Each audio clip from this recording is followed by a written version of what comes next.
Saudara yang diberkati oleh Tuhan Yesus Kristus, kita akan lanjutkan renungan singkat kita dari Matius pasal 5. Dan sekarang sudah sampai di ayat yang ke-10 yang berbunyi, berbahagialah orang yang dianiaya oleh sebab kebenaran, karena mereka lah yang punya kerajaan surga. Saudara yang diberkati oleh Tuhan Yesus Kristus, ketika kita mau hidup benar di hadapan Tuhan, terkadang ada orang-orang yang tidak suka kita alami penolakan, ya, mengalami ejekan, bahkan penderitaan. Tapi penderitaan karena kebenaran bukanlah sebuah kekalahan. Tapi penderitaan karena kebenaran adalah sebuah kehormatan. Kenapa? Karena kita hidup di jalannya Tuhan. Kita berada dalam rel yang benar. Itulah yang dikehendaki oleh Tuhan Yesus Kristus.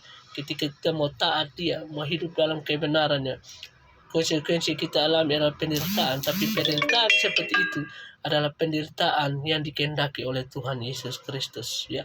Dan penghiburan yang kita dapat ketika kita mau hidup dalam kebenaran, di situ dijelaskan dalam ayat itu, Matius 5 ayat 10 mengatakan bahwa mereka lah yang punya kerajaan surga. Kenapa orang yang taat dalam kebenaran memiliki kerajaan surga? Karena orang-orang tersebut adalah orang-orang yang sudah percaya Yesus sebagai Tuhan dan Juru Selamat. Orang yang sudah percaya Yesus sebagai Tuhan dan Juru Selamat, dia pasti mau setia, mau taat dalam kebenaran. Dia tidak kompromi dengan kesalahan lagi, tapi dia mau taat, ya. Dan ketaatan itu dianugerahkan oleh Tuhan Yesus sendiri kepada dia. Dikerjakan melalui Roh Kudus dalam kehidupannya sehingga dia bisa taat. Jadi, marilah kita taat dalam kebenaran Tuhan. Penderitaan yang kita alami itu penderitaan biasa, ya, yang tidak melebihi kemuliaan yang sudah Tuhan berikan bagi saudara dan saya. Menderita karena kebenaran adalah menderita yang dikehendaki oleh Tuhan kita Yesus Kristus. Dia sudah alami itu bagi saudara dan saya. Tidak mungkin kita lolos, ya.